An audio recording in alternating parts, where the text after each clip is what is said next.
wani cedak ing bungku smeki. Anduk para.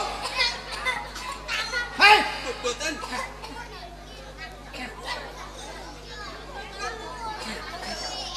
Apa sing kok karepke? Aku Semedi durung nampa wewengane Gusti. Nanging kowe wis jugarke nggonku Semedi.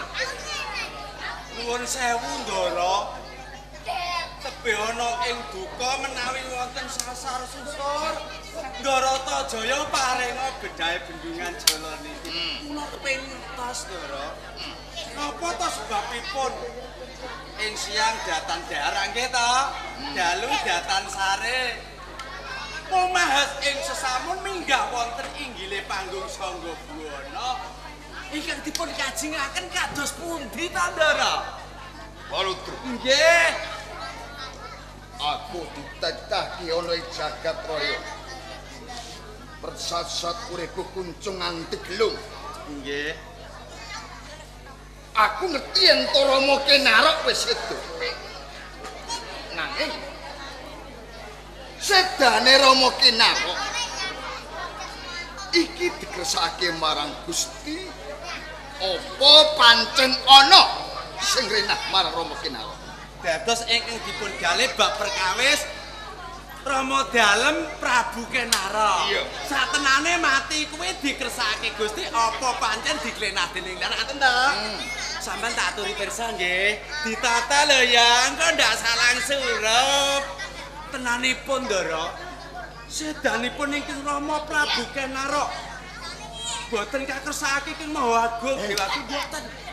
Malah kapara diklenah dening liyan, Ndara. Dipateni liyan.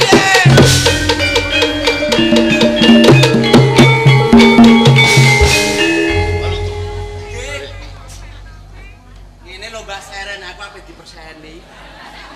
Nggih, pripun, Ndara? Kuwi kondo yen Rama Kinarok sedane kena dening pawongan. Nggih. Banjur sapa siwani mateni Rama Kinarok? Sampeyan pengin ngertos? Mboten wonten kalih mung setunggal. Batil pengalasan.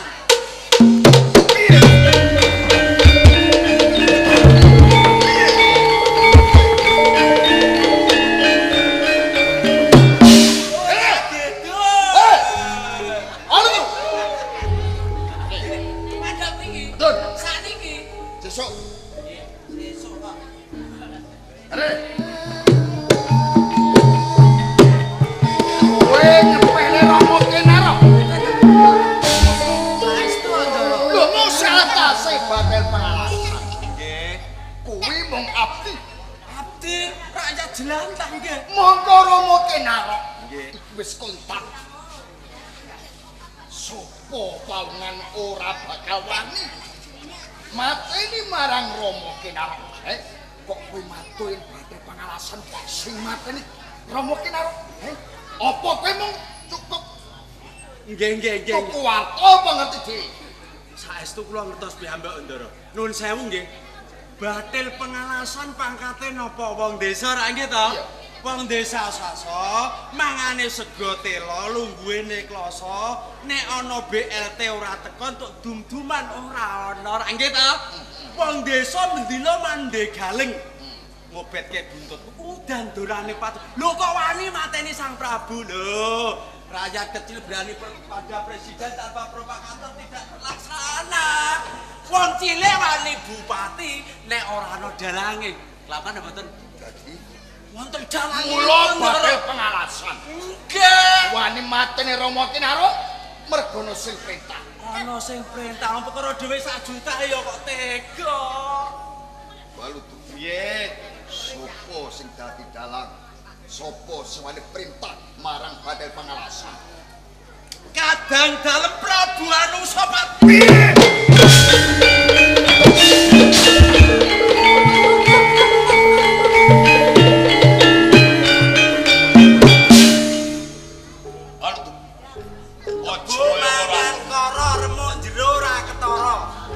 Sesuk ora kuat ning Gunung Panji.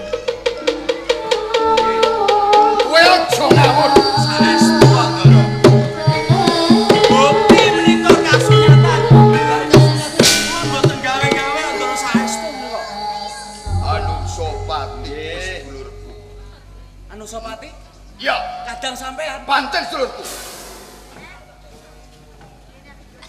sinten? Lho, Sapa sing ngomong nek Anusapati Tajaya dulure? Mikir nganggo. Dewa Lutu. Nggih. umpama kowe wani matur yen to Kang Mas Prabu Anusapati nggih dudu sedulur.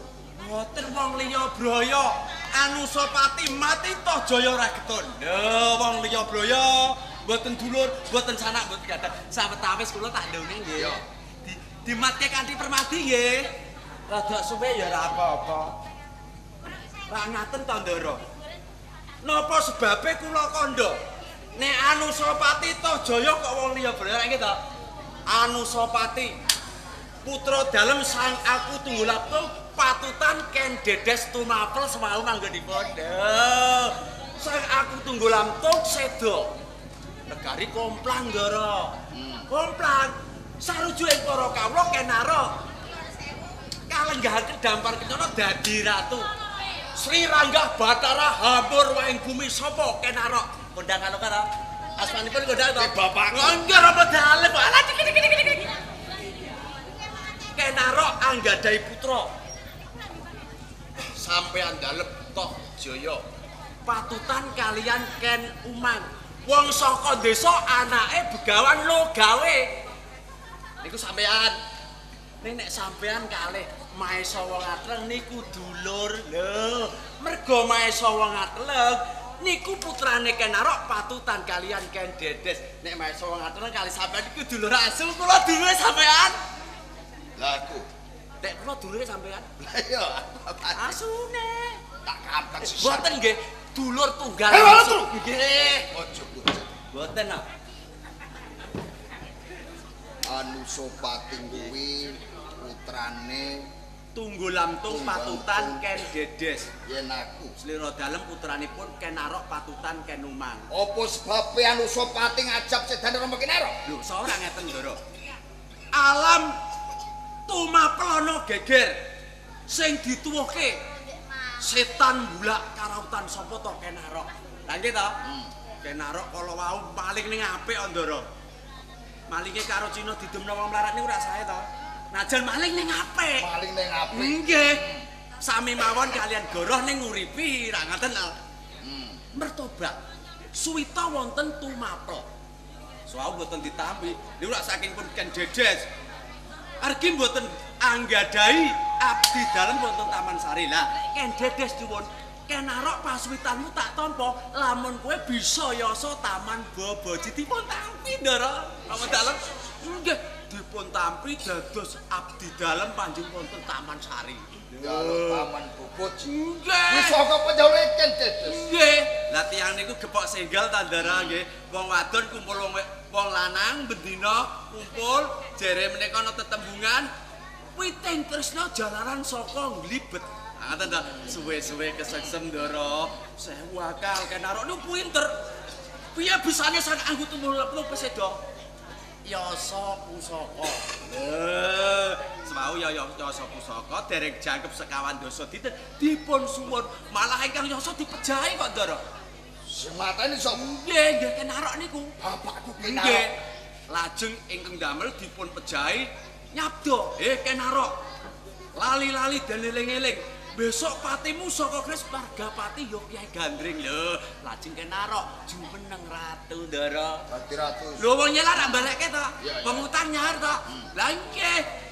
Sang aku tunggu balkon pejahipun saking astanipun Ken Arok. Mila mboten mau kata Ndara. Menawi Anusapati niku mudi tuwar nggih ta? Jadi Nggih. Anusapati ngudi tuwa sedane wong tuwa. Leres. Tunggal metung. Nggih. Yen ngono genti-genten. Perkara Rama Kinara dipateni marang Anusapati. Nggih. Tak jangkae.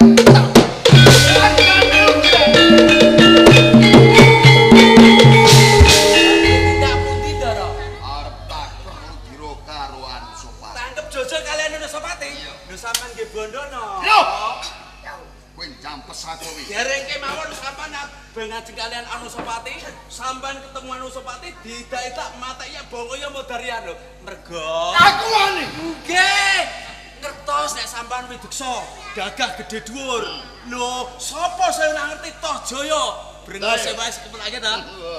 Ning kucinawe kuciwane Ndara. Kuciwane wi. Dina niki Anusapati kecondokan bentuah sing mangedap-edapi lho. Bisane aku kakon mateni Anusapati. Angge dicedro pusakane. Pusaka to. Kacul.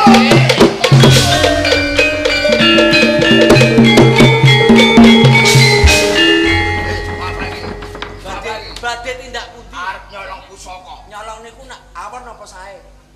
Ala. Tanggaku nyolong tampar ae dihukum kok sampean ajeng nyolong. Ah, sing ana sapa? Kula Nyolong tampar dihukum. Saestu yo. Pengadilane goblok. Siksane goblok. Mboten Tampar regane pira kok? Dihukum. lho tampare katutan pedet kok mboten dengkon iki. Katutan pedet. Nggih, mboten dihukum. Iya. Lah nggih nyolong tampar ning tampare katutan pedet. Lho. Walu to. Nggih.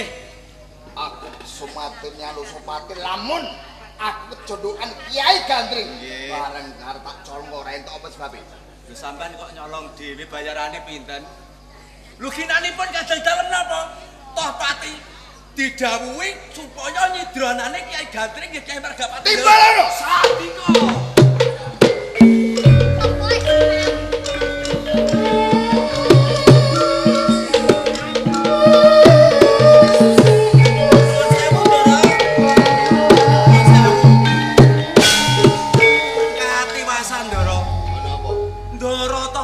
Mboten wonten teng mriku. Lho nyang ndi? Tuku mboten wonten lho. Goleki. Sakniki. Iya saiki. Wah, kurang ajar. Aduh. Iki lawan manggon ora apa-apa. Kowe ngluputke aku. Wedi lan kowe nyalahke aku. Mboten kok.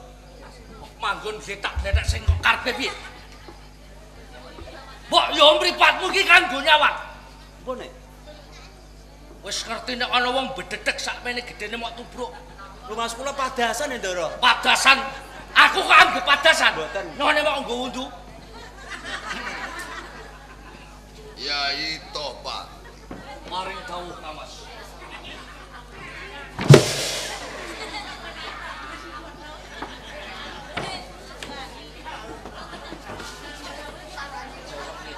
Mboten kok. Sajake kok ngino karo mboten. Apa kowe nantang? Apa kowe nantang aku? Mboten. Apanya mboten?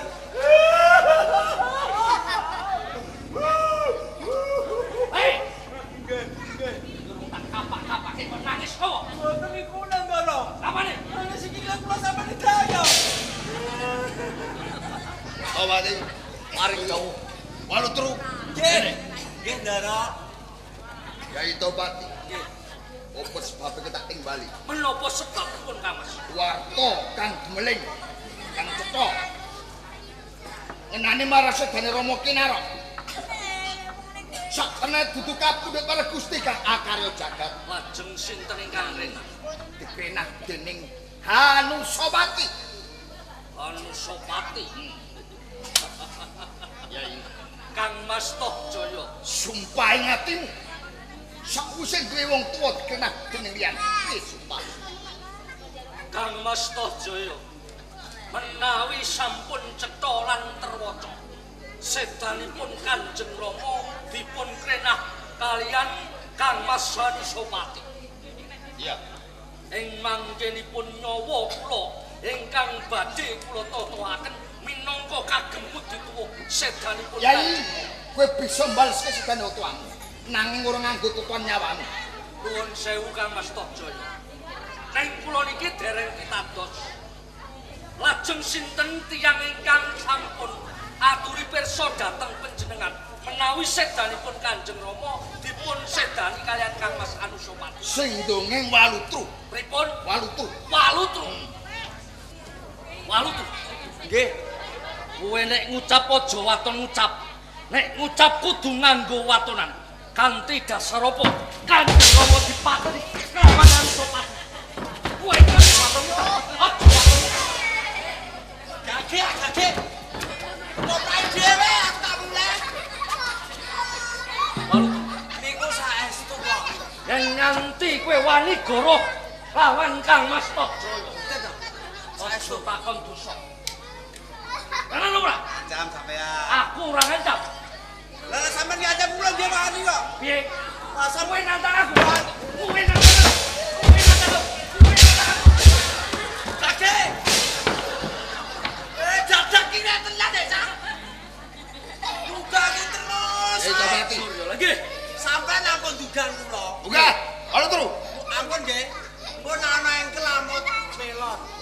Tegese piye? Gegere pegel ra iso kelon. Uga. Nggih. Uga. Adik jamian. Ayo. Aduh yo, Pak. Ora tua mang delok ta ora. Kadewan kok ngono pamrah percaya. Anak iku senengane ya Pak Bapak Ejek. Ya itu Pati, Paring dawuh. kowe bisa mateni Anusapati. Nyawamu ora kanggo tukulan. Nanging saranane, Lajeng menapa saranan-sarananipun? yen kowe bisa nyolong Kyai Gandring mapan ing Klangkan Singosari, ing kono bisa mateni marang Anusapati. Kados ngaten. Pangestunipun.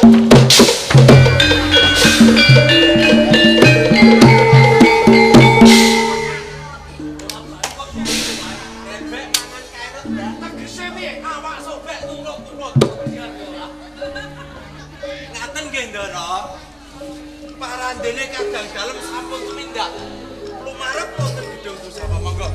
Jenengan kula atur minggah sainggile panggung Sangga Bono meminta panguasane Gusti Cemen kalis. Lampahipun ing antara ira.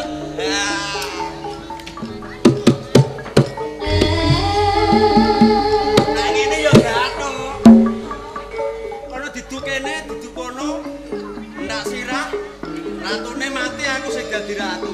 Lho Punggawa Praja ndak duwe beras kilo kok do ngliwet enae. Malah tambah sayang kan.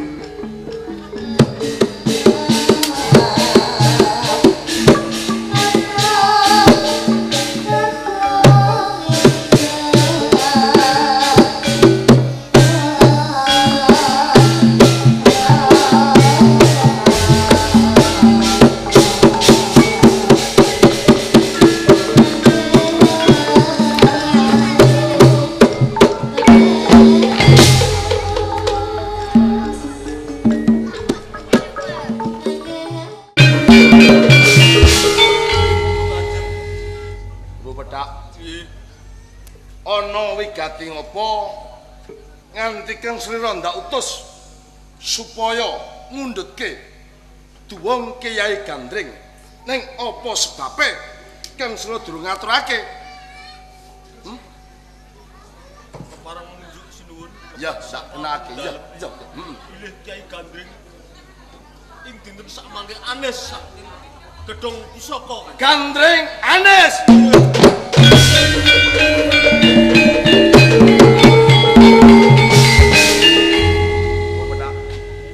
Lan kuwi Gajasih. Ngendi to rasa tanggung jawabmu? Mongko katentreman ing Singosari kegawa Kyai Gandring. Lamun to yen to Kyai Gandring nganti dusta dening liyan Singosari bakal bubuh. Yen ngono kowe ora tanggung jawab sawutuhe Ari Kalenggan iki bakal nampa pidana.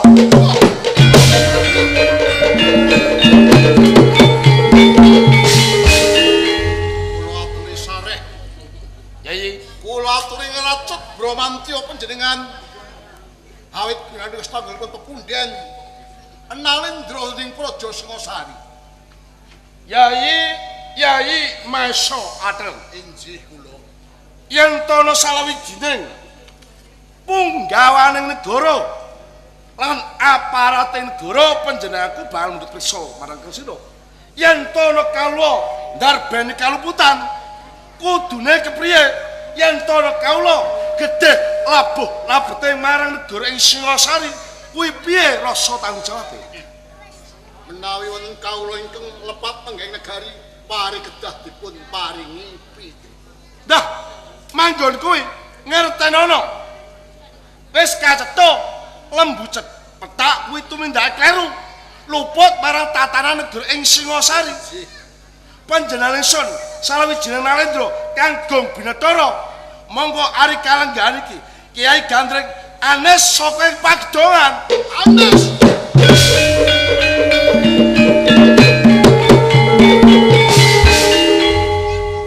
Rasa tanggung jawabmu. Wajahmu tunggu kemik. Njogo kesawekan lambang kajaya menawa ing Singosari. kok nganti bisane. Ngendi rasa tanggung jawabmu? Ayo kowe padha matura. Punten Kanjeng. Kowe genjah lara nyidam mati. Ya. Mangkiriin Kanjeng. Ya.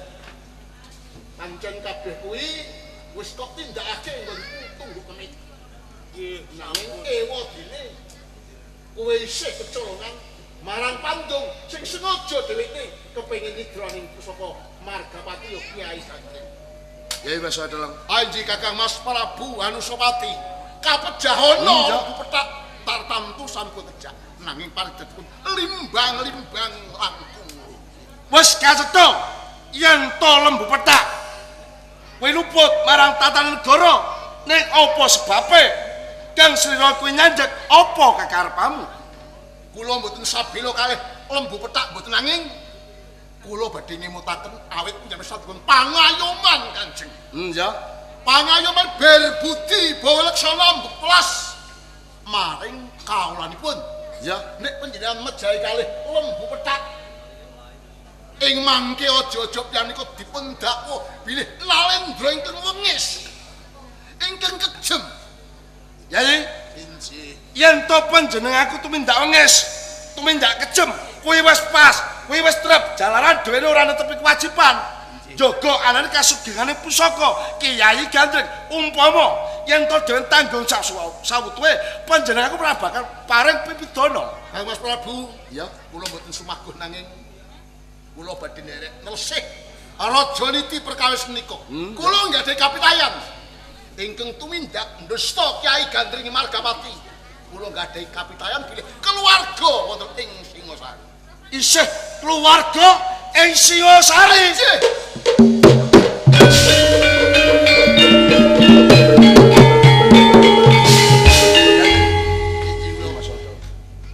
Yen to kang sira duwe Pandhawa kaya ngono, njur sapa yen to kang ngerti kok ora enggal-enggal mbok sowanake ing Jatiloya. Teges kowe iki kacetha kowe sabela marang pawangan sing tumindak kleru sing njaga anane gedhong pusaka. Mboten ngaten. Kula mboten saged maringi dia menika katerangan ingkang gumathok awit tesih trontong-trontong. Lho sakjroning penggalih. Yai, yen to kang sira dititian bali lan oraning Kyai Gandring tak posorake kowe. Lamun to ora bisa bali tak pocok siramu kanggo pangeran.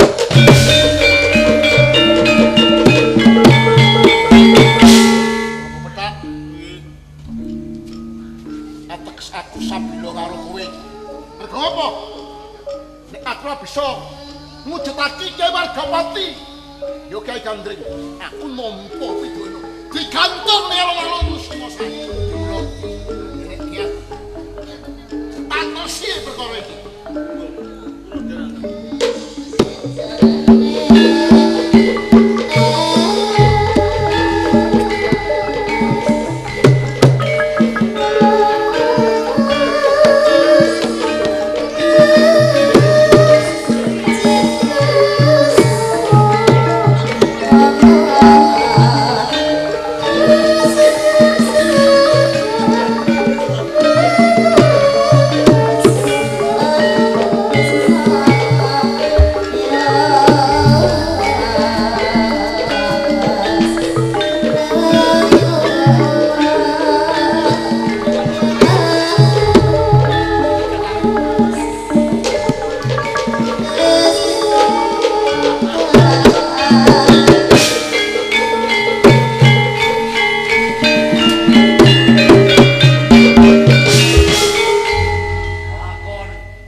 Anggonku kepengin duweni gegayuhan.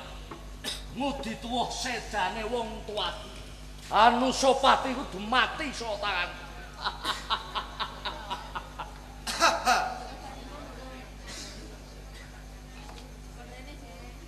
Rada maju. Kok guyang-guyu klejam-klejem. Sajae kok seneng atimu. Apa kowe wis ngerti nek wektu dina iki penjangkaku bakal kelakon. Sampun ngertos kula Kanjeng. Tenan apa ora? Nggih. Aja waton ngucap. Lah menika napa niku? Iki Margapati ya Kiai Gandring. Mongko sakwise mengko aku ndarbeki Kiai Gandring. Gampang anggonku ngudi tuwuh patine wong tuaku. Mula kanthi kuwi wektu dina iki aku njaluk sabiyantumu aja nganti kowe padha wedi kanelan. Mengko umpama nganti aku dibujung lawan Kang Mas Maesa wong ateleng lan sak prajurite gelem kowe sabiyantu lawan aku.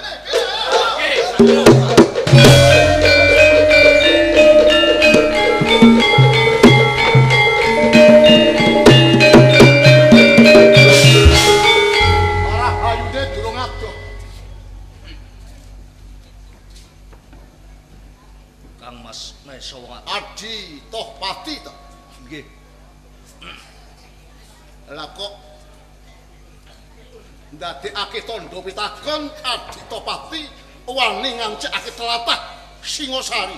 Mongko Adi Tohpati lak duweni kawibawan ana ing tumapel Kang Mas Maesa ngombiongi karo Adita Jaya. lajeng menapa kalepatan kula umpami kula tumapak wonten ing Singosari. Mongko mboten ketang dikados menapa. Kula kalebet wedrah wonten ing Singosari, Kang Mas. Ngerti ya wayah dudu wayahe.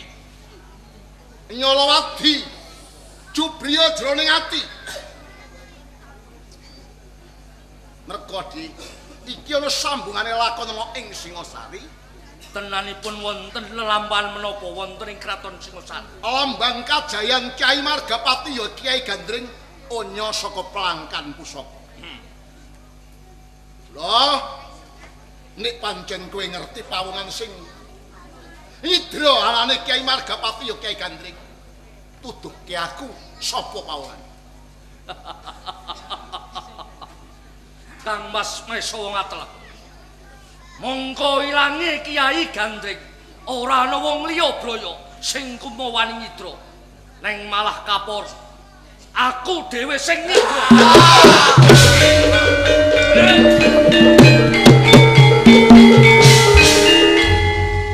Ora liga uine si daplok. Satemene aku mung nyoba sepira dheweke anggone.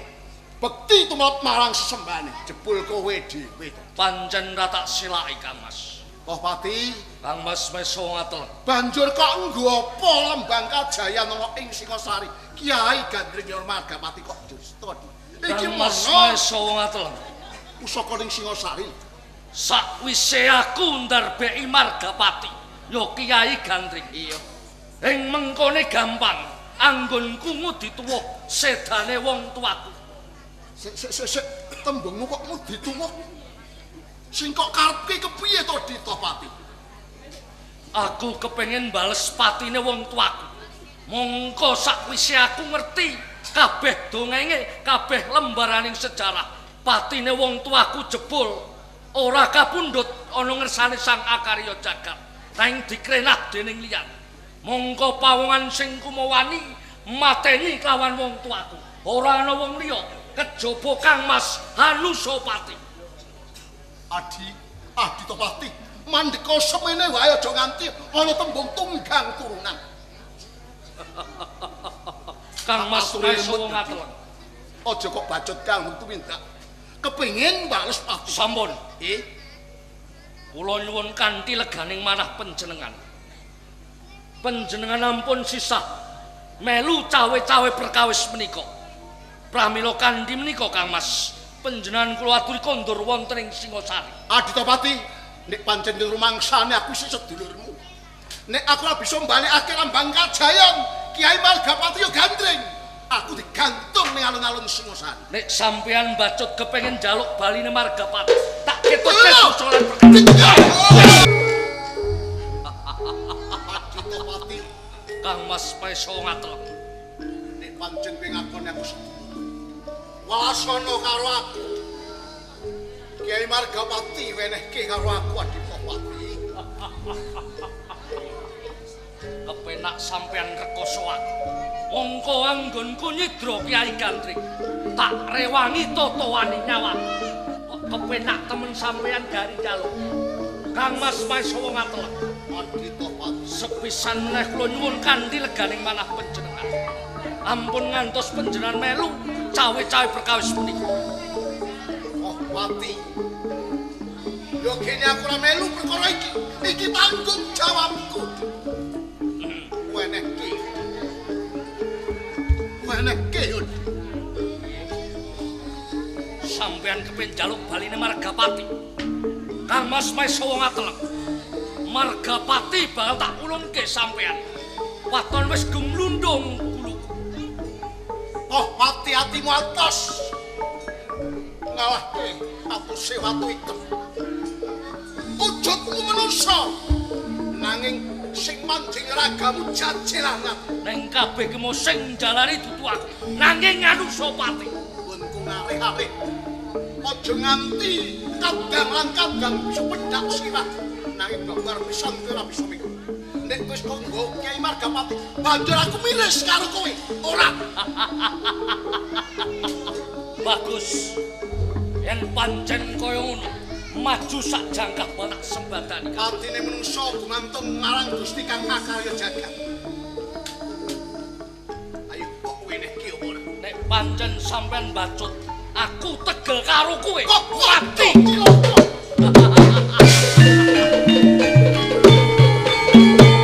Aja meneh kok mung sak kowe Kang Mas Maesha ngatelek.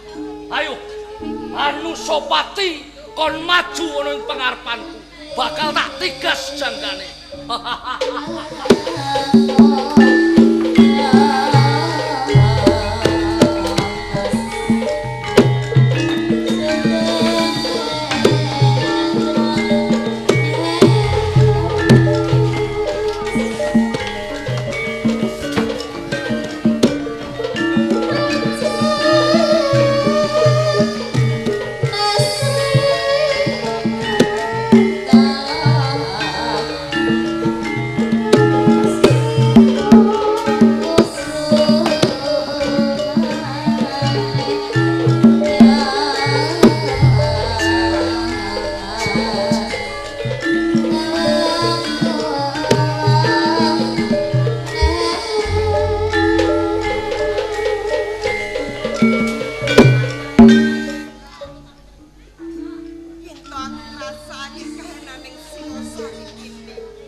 Jinan keng slira tansah rerasan njur apa to sing mbok penggalih diajeng.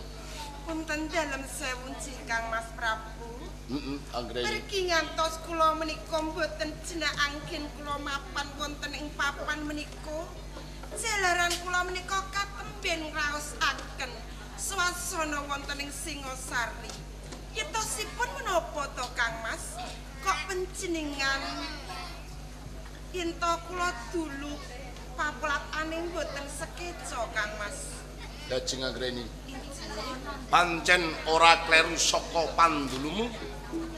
Lagi wae panjenengan ingsun niti swasana ana ing Singosari nyaketi ing gedhong pusaka panjenengan ingsun kepengin banget ngresakake pusaka Kyai Gandring ing kono kacetha Kyai Gandring los saka ing pagedongan.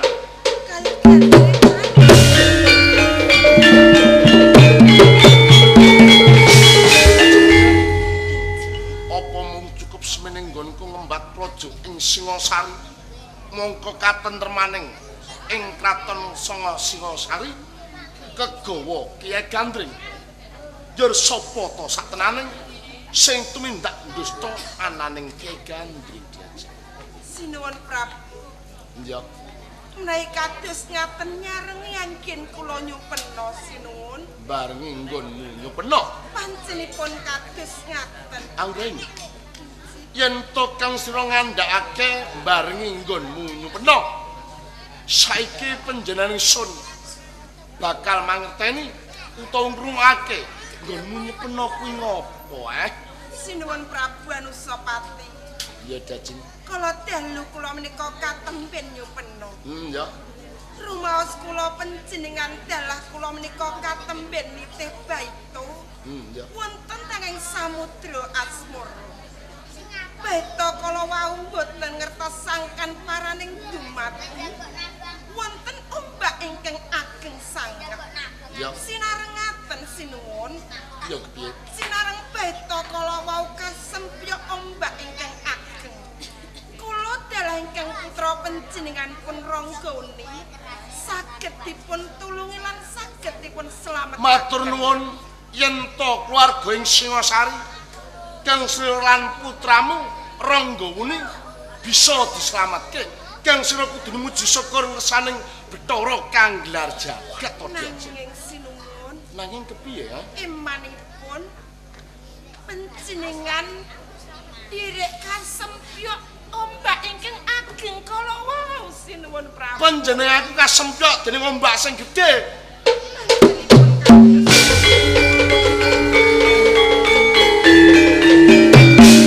Mila sinuwun. Pilih panjenengan ngendika pilih pintu wonten ing Singasari. Katempenanes saking menapa sinuwun Prabu. Dajeng. Kula nyuwun ingkang kados ngaten. Perkara nggonmu nyupena ora usah dipengalih. Kabeh manungsa urip kuwi ndelakon. Wajibing dilakoni. Manungsa urip kuwi ndek panandang wajibing disandang. Mbok menawa kabeh ki mau wis ginar sing kodrat. Wis to. Kang sira aja nganti was-was.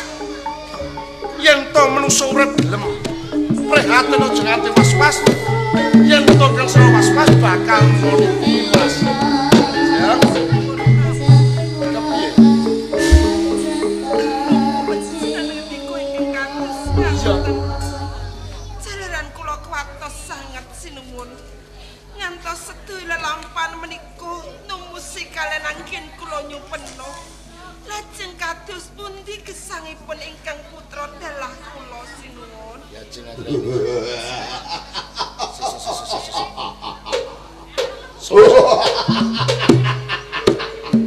Datur sampe sautara. Anusapati kuwi aja enak kapenak lungguh cikrang sila tumpang tampel tetes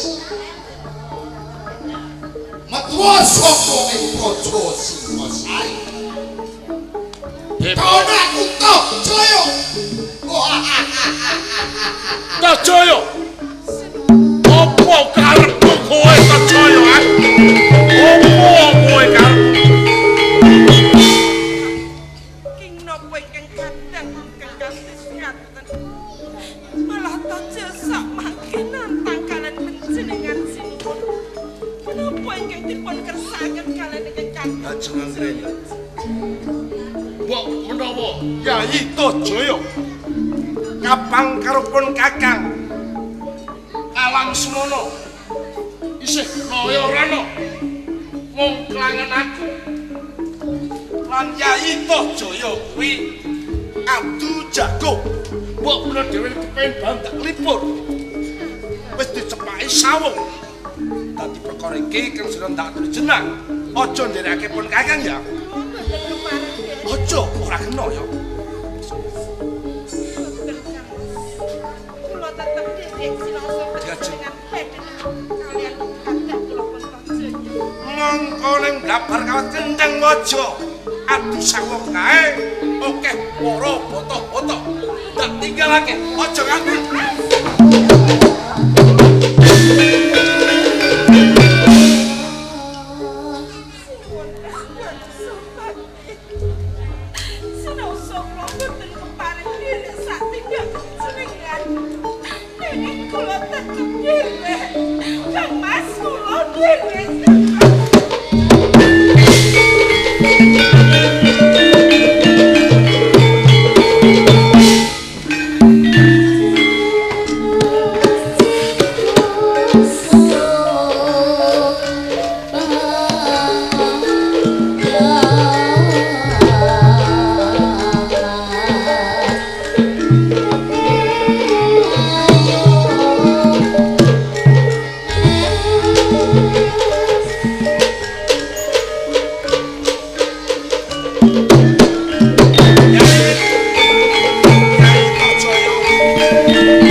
Pancen nalika isih padha timur kowe lan aku adu jago. Iya, Ki cilik pancen ora kleru to ya. nanging saiki wis diwasa. Aku ora mbutuhake adu jago. Lho. Apa karepmu yen to kang sira ora mbutuhake adu jago? Dadak kang sira supaya panjenengan ison iki tinggal saka ing Datulaya Singasari. Nanging saiki ora adu jago. Sing kok karepe Adu manusa karo manusa. Kowe karo aku tanding. lho.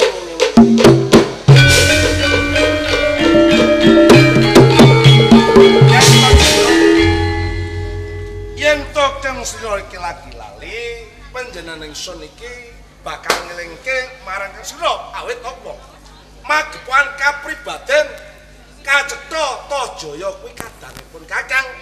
Yen to magepokan negara kang sira iki mung kawula. Apa karepmu? Iki wis suwal saka kadalan kadang sebab aku lan kowe wong liya braya. Iya aku takon karo Panusapati. Jawaben. Wong utang beras ta uripi? Yen to wong utang beras wajibe ya nyaur beras. Yen utang duit, Wajibe ya digoleke duit to. yen utang pati, Yen utang pati kudune ya njaluk sepira to. reso. Utang pati kudu nyaur pati. Sing mbok karepe piye yen to utang pati kudu nyaur pati? Aku nagih patimu. Oh.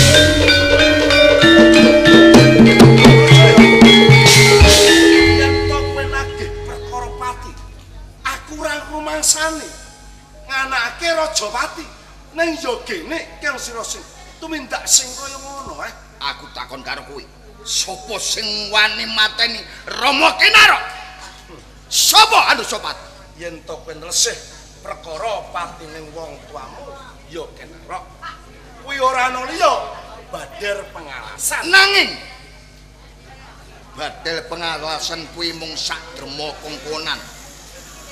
Nanging kowe sing perintah Anusapati.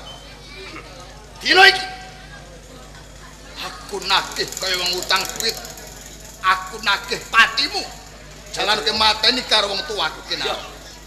Yen to kowe mojokake marang panjenengan sun, ndak dodok nanging kang sira kudu elinga lembarane sejarah kang wis lumaku. Kencar-kencar ing tumapel. Sapa sing tuwa tanggane? Sang Prabu Tunggul Ametung. Rama Prabu Tunggul Ametung kuwi ya tumekane pralaya dipateni karo Kinarok. Yo brandal Kinarok saka ing Bulak Karautan. yo wong tuamu yen to kowe cek pati lan pati ora ana kampungan di sing wis kebacut yo wis sing durung wae ayo to bareng-bareng lumaku dalan sing kabeneran aja nganti nulak budi pakartine Cuk! nenek moyang Aduh Supati. Sing kok go mateni Rama Kinarok pusaka apa? ora ana liya Kyai Gandring Kyai Gandring Margapati. Iya. Saiki ro tanganku. oh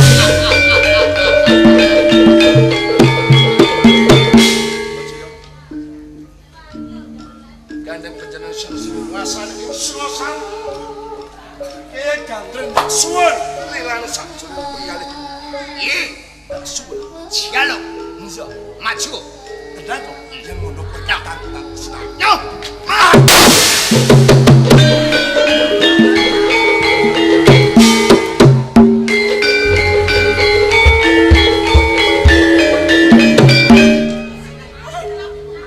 Sinuwun Prabu.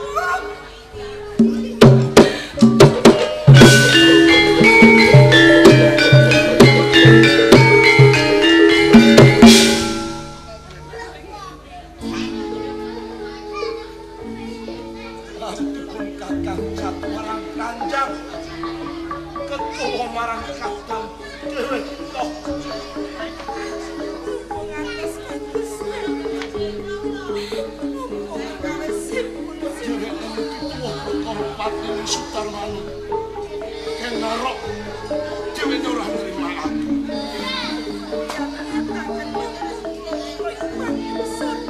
ora usah sakit ing bangku soto aku sepani karo Toci Toci ya setan pane mati gak cilalan gak baik Ada apa? kali pilor mati berantak elak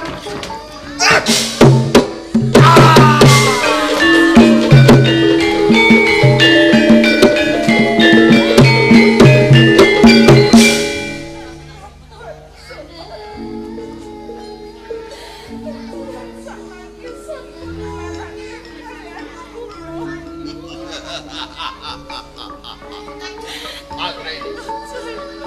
Ora usah nangis. Bojomu mati ben mati. Ojo kok nangis.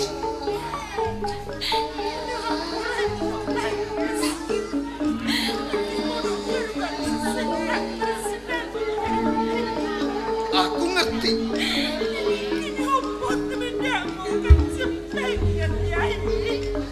Iki mung perkaraku lan bojomu. Kowe ora perlu melu cantuk lawung. Rajaya. Sing kudune ora kaya ngono Yai. Pinto ngono iki garwaku. Nonen garwa sing garaning tuwa. Setumuk bandhek senyari bumi. Nganti nitesake ketikan pungkasan. Aku sing bakal sapelo karo garwaku. Sapelo? Yai Tajaya. Apa pancen kowe ora eling? Apa pancen beber pisan kowe lali Yai? Isih cilik, isih punang jembe bayi. Aku sing ngomong karo kowe. Aku sing ngemban kowe ngalor ngidul. Apa kuwi kok anggap bebuten Kang Luhur?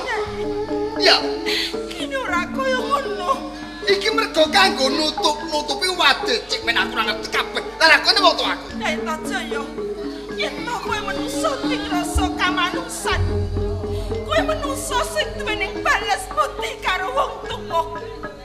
Yen to pancen pikiranmu isih jangkep. Ora nganti kentala percaya karo sedulurmu dhewe. Oh, Nek tak pikir wong paten pinaten iki ora ana kerampungan tundan-tundan. Mung cukup semene wae. Yai Tajaya. Kanggo nyambung kanggo nyakitake litu malih katresnan.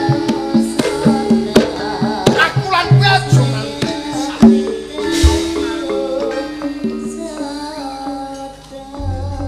Ayo padha nganakake litu malih katresnan. Aku sing bakal nerusake marang sejarahe Anusapati. Piye? Dalenono aku ra krungu. Olehmu ngomong piye? Aku sing arep mukuk randamu wong. Apa? Kowe arep ngepek aku? Mukuk karo randaku. Rung tambah ngurak mulai. Morak kuwi wong wedok nek morak cilaka. Apane sing cilaka? Nek nganggur suwe dirubung sawang. Apa? Mangsamu mbok anggap panganan apa kok dirubung sawang? Ngeman anggane. Wong ayu suwe kowe nek nganti nganggur suwe. Wong wedok sing gelem karo kowe wong wedok sing goblok sing bento. Tenane. Ora tenan. Coba nek disawang bareke ya ora barek.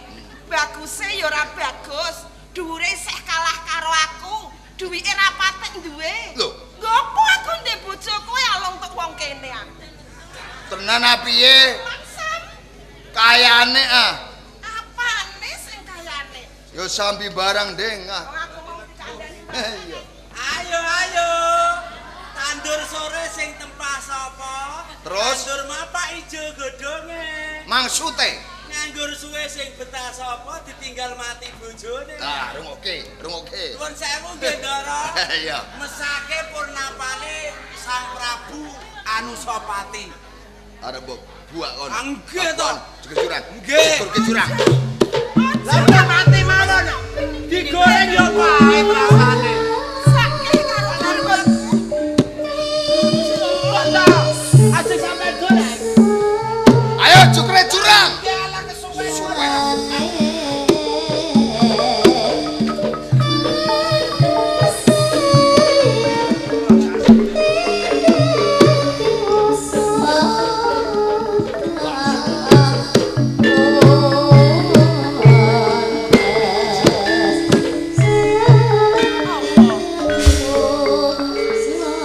Apa to ya? Kowe tak pek bojo. Aku mbok pek bojo. Ya, Rasa saiki sedelok engkas. nek saiki piye? Lah saiki mergawe kok bojo-bojonan ki damuk sing duwe omah. Ya mergawe ya bojo-bojonan. Ora wayahe aja. Wes saiki wae. Emah, Ayo bandut. didelok anakan lho. Sapa? Kowe. Aku randanak. Arep apa kuwi to? Sapa manis kaya si. Sik. Apa? Iku mang apa? Ndi? Lho mang lho apa arep apa? Gandrung. Gandrung. Dek gandrung barang apa to? Lho ketoprak ngoten piye? Rasa gandrung. Ora patok to. Sik ngono. Terus. Kaya Iku jenenge gendeng apa? pangkur. Pangkur. Si Agek jam pira? jam 12. Iya. Ira.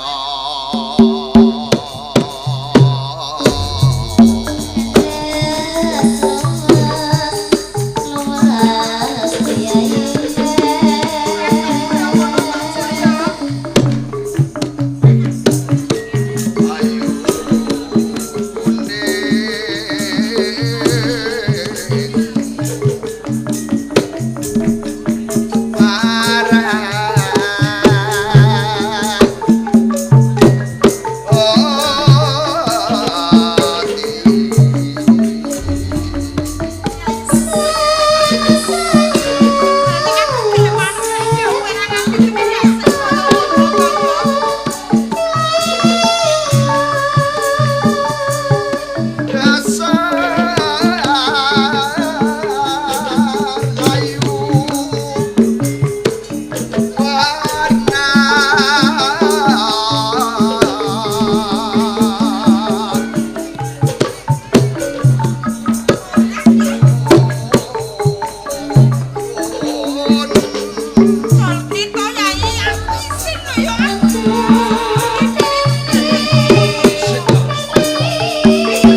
garwa risang danang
Singosari Kumplang ora ana ratune sing dadi ratu